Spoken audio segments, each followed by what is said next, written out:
Hands-Free Podcast. If you're happy and you're fat, raise your hand. Not me. If you're happy and you're fat, raise your hand. Not me. If you're happy and you're fat, get the banana hammock in your stomach because you won't be so fat anymore. Not me. Hello and welcome to another fantastic edition of the Pants-Free Podcast. Pants never required. Here now is your host, Felonious Francine Marconi, and his podcast compadre, Nick Miles. Oh, man. Hey, how's it going? Yes, welcome to another edition of the Pants Free Podcast and all that kind of stuff. Today, I just got back from jury duty. I nearly went to prison. I didn't know. Why, did you commit perjury? No, I don't know what it was, but there's an detainment center next door to the Justice Center that I was in, and it was kind of odd. They gave us free lunch, but it was weird. Stamped bologna and cigarette butt sandwiches didn't seem right. It was odd, but delicious, but odd. No, that's what they're calling their prisons nowadays, containment centers. I don't know whatever that was. Hey, look, what do you think? I'm a prison expert or something? Yeah, well, no, because, a toilet is also some kind of containment center. Oh, well, that's kind of funny you said that. While we waited, we got to watch closed-circuit TV of a guy on screen just showing us how to make prison toilet wine. It looked awesome. I think I'd rather be non-alcoholic than drink anything out of a prison toilet. Well, suit yourself, sir. And you, by the way, what do you have, a new stomach now? Are you carrying a colostomy bag? What's going on with you? Last time we talked, you said you were going into like a Mexican, I don't know, prison to have a stomach stapling or something? Yeah. Well, there's 80% less of my stomach now. Now I had my stomach removed. So what? Did you just cut out the middleman, basically, and then you don't even eat anymore? What don't you get? Yeah, I can't eat food for a month. But no, not what we would consider food. However, here's the deal. So imagine the size of a banana skin, and that is about the size of my stomach. Great. Now I have to imagine. Every time I eat a banana, I'm going to think of your stomach. Great. Thanks. Nick's stomach. Delicious. It is delicious. But no, what did you learn about through this whole thing? Did anything go the way you didn't think it was going to go? I learned my Spanish could be improved because the doctors, there was 3 doctors, so there's 10 patients in the ward at one time. They're all Americans. They all, and the doctors are Spanish. The people that run the clinic are American, and the nurses are Spanish. The doctors speak great English, no trouble. Ask questions, they help you. The nurses, they hardly speak any. So, several times when the nurse came up and she goes, "Wanna pee pee poo poo?" I wish that I wouldn't have had to hear that. And then when I ran out of toilet paper, having to do the actions of needing toilet paper because I didn't know the right word, that wasn't pleasant. This is what toilet paper is in Spanish. Papel higiénica.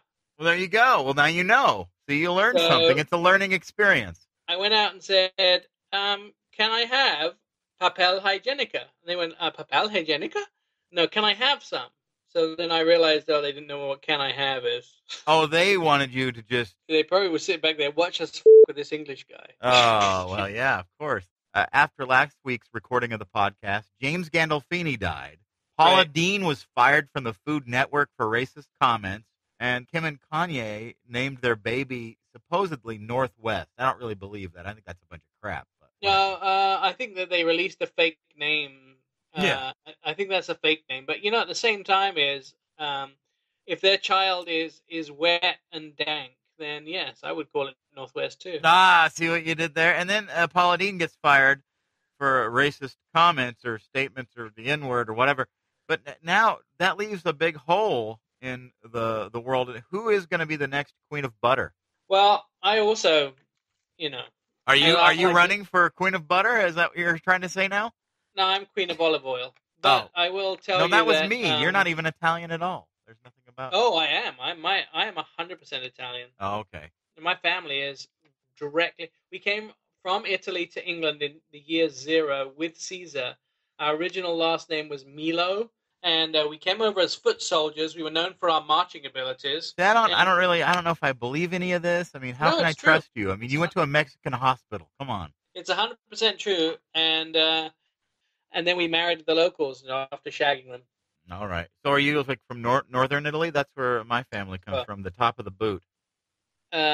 I don't know. I have no idea. However, I do know that... You don't know? I think you'd like try to learn a little bit about your history. I mean, I know mine. I can't remember, but I'll ask my mom if she remembers. All right. Well, yeah, you know what you should do? You take one of those fancy cameras of yours and interview your parents and get it for for prosperity. Because is it prosperity or posterity? I think it's posterity. Who prosperity cares? is when you earn money. Nobody expects me to know anything. By the way, Nick, I love food, and I know you do too, and this is going to be the hardest thing to talk about right now because I actually was teasing Nick the other day because I was just eating a slice of Dave's Killer Bread. Just a piece of bread, nothing on it. That's how good it is. And I will just occasionally do that. I mean, it's not like everyday occurrence, but it's so delicious that it's perfect. For even if you're just like, hey, you know what? I need to leave. I don't have time to make a sandwich. I'm just gonna have a piece of Dave's Killer Bread. That's better than not having a piece of Dave's Killer Bread. And poor Nick, you're not allowed to eat for a month. So I mean, you're just sitting there probably drooling and salivating at the mouth, wishing you could taste some of this deliciousness. Actually, it's only 3 weeks now. See the countdown. 3 weeks until I can have myself another slice of Dave's Killer Bread. Well, I see. That's how good it is. Even Nick, who's had this dramatic surgery to help him lose weight, is thinking about Dave's Killer Bread, even when he can't have it. That is a sign of a great product, and Dave's Killer Bread is the best. And now it's time for Pants Free News. Nick, this is the best part of the podcast. Everybody thinks so, and it's all because of you. Put on your knee-high socks and your news wig, and let's go. Who said gay is okay? Well, it's pretty cool because finally the Supreme Court showed that they're a little bit more useful than a Supreme Pizza, and they overturned Proposition 8 in California, which means that gay marriage is legalized. Yeah, it's quite a complicated process of overturning it because they didn't actually overturn a lot of them. They just said that the lower court ruling stood, which had supported gay marriage, and therefore that they couldn't overrule it. And the other one was that DOMA, the Defense of Marriage Act, was illegal because it treated citizens differently. So the result is that gay marriage is back on in California, and it looks like licenses will be issued soon, and many states will now be issuing gay marriage license immediately. So, do you think this opened the door for the rest of the country to do it? Well, I think Lowell and I would probably have a big gay wedding. Yeah. Well, are you going to move to California now or Washington? No, we should be able to do it in Oregon. It'll happen up here sooner or later. So you're standing your ground. You're saying, I'm not moving to have my big gay wedding. I'm staying right here. We have it in the backyard with the dog. Oh, yeah. No, we probably have a church. I want to do a whole full wedding with cars and everything. Are you affiliated with any kind of church? No. Well, so I guess what I'm saying is, why would you have it at a church? Just to show them that you could?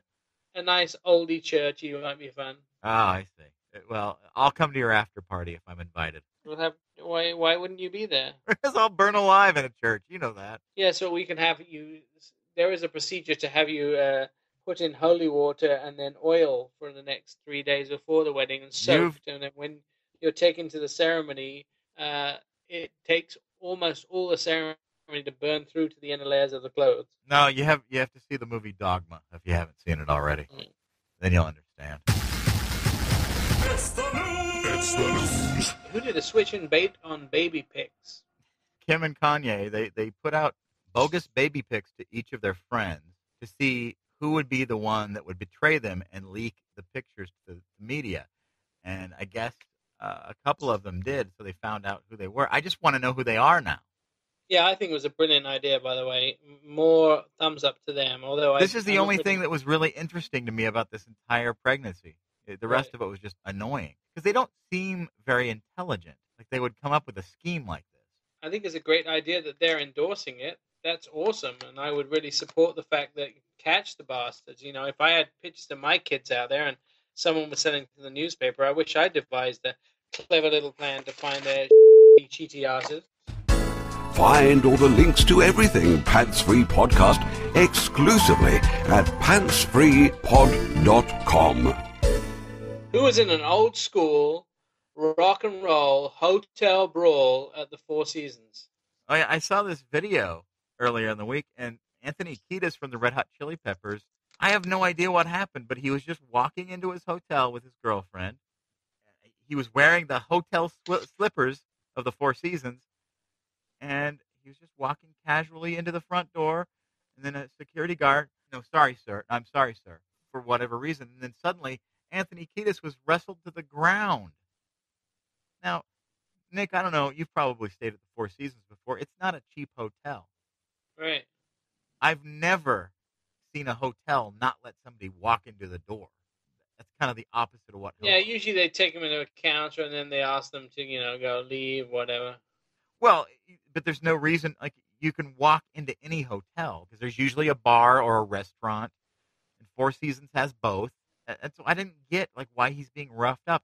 And then this shows to me a lot about Anthony Kiedis. I don't know if you looked at the video or not, but he gets up after being roughed up. And it's embarrassing. I mean, you're Anthony Kiedis from the Red Hot Chili Peppers. You're a famous guy, and you're being tackled to the ground for who knows what reason. And then he gets up and shakes the guy's hand. Now, that is a class act. I mean, Kanye West and Chris Brown could take a few notes from Anthony Kiedis' behavior. Let's go with who is happy that the canyon was not so windy? Oh, are you talking about the guy that walked the Grand Canyon? Mr. Wallander. Now, his name is Nick, and it's spelled the same way you spell your Nick. I know. Maybe Paula Deen should walk the tightrope of the Grand Canyon, and maybe she could. No, she could never do it. There'd be too much butter, and she'd slip. Maybe she could zip line across the Grand Canyon with a pound of butter below her into a big trough of butter. Well, okay, so if you were going to pick for the next person to do a high wall, for forgiveness, and this would be like, hey, you can't keep being a jerk, and you can't keep doing dumb things. Would you forgive who would you be the easiest to forgive? Paula Deen, Chris Brown, or Kanye? Paula Deen. So if she zip-lined across the Grand Canyon, you'd be like, all right, all is forgiven. I think no, because that doesn't help her in reforming her anti-African American slang. No, you're right, but it would be hilarious. Which Brown is going downtown? Oh, man. Chris Brown did something stupid again, right?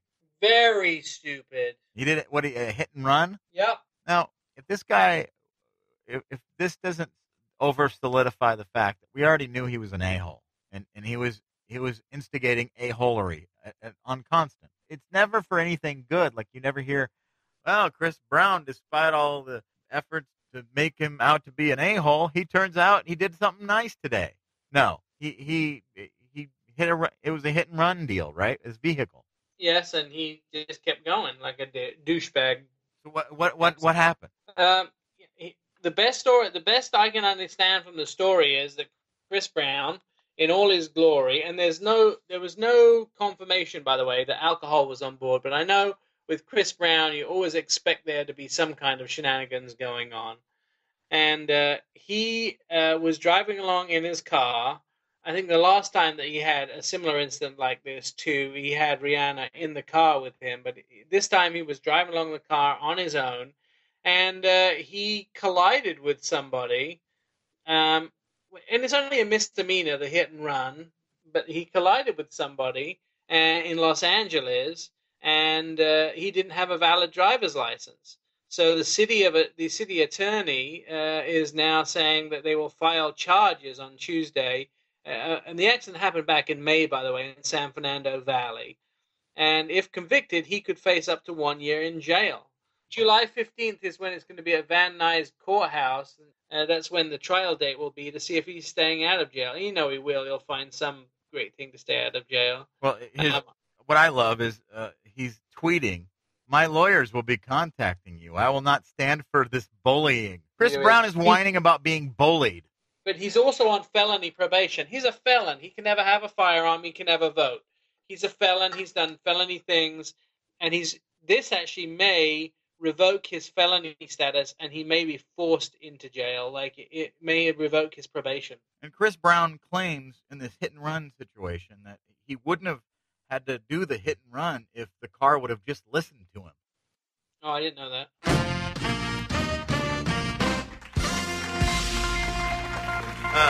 Nick, there it is, another edition of the Pants Free Podcast. Thank you, with a hole in your stomach, for in Detroit, nonetheless. Where will you be next time I talk to you? I think I'm going to be home for a couple of weeks, and then I'm off to Vancouver, BC, Seattle, Northern California, New York, and Washington, D.C. I love you for taking time. I realize that, you've been traveling all day already. I mean, I've been on jury duty. We just, can we get a break? I think the next podcast should just be you and me just taking a nap together. Here's Nick Marconi napping for this week's podcast. Well, until next time, I'm Belonius Francine Marconi, along with my podcast compadre Nick Miles, saying...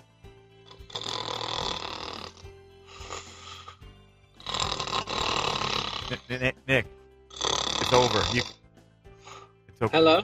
Pantalones a libero. Join us again next time for another glorious edition of the Pants Free Podcast. Don't leave me here all by myself. I'm so lonely. Pants Free Podcast.